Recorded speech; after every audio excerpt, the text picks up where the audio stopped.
कथारे अच्छी प्रेम अंध अटे प्रेम माने ना कौनसी प्रतिबंधक प्रेम पाखरे हार मानि जाए समस्त संपर्क एपरी कथा को सत्य करिथिबा टुंगुरु भलो किछि दिन तले गणमाध्यम चर्चा रे थिबा बेले एबे केन्द्रापड़ा जिला राजकनिका रे आउ जणे टुंगुरु को नै चर्चा जोर धरिछि। कथा पहुंची राजकनिका थाना रे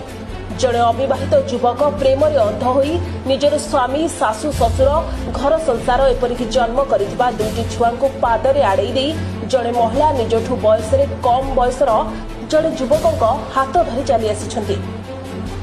गत राति उक्त युवक घर को पलि आसिथिबा सूचना रही। राजकनिका थाना अंतर्गत बारिगदा गाँव प्रफुल्ल साहू पत्नी को सही गाँव कान्हू चरण दास गत काली नहीं आसी निज घरे रखिथिबा बेले उभयंकर 2 वर्ष है प्रेम संपर्क थिला और तांको इच्छारे से भली करथिबा गणमाध्यम आगरे प्रतिक्रिया रखिछंती। एपरी घटना थाना रे पहुंचीबा परे एबे राजकनिका अंचल रे चर्चा जोर धरिछि। सेपटे संपृक्ता महिलांकर 2टी पिला थिबा सूचना रही। तेबे कान्हूकर एपरी प्रेम टुंगुरु प्रेम को बळी जाइथिबा आलोचना हेउछि।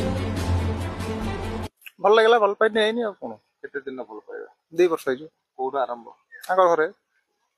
सबले दिवसा करथि सबल नै हिमिति 5-6 दिन दिवसा करे पे ना करे और दिन रात्रि जो घटना घटला तना स्वामी कहउछन्ती धरिले रेड हात सेटा कोन सत्य ना मिछ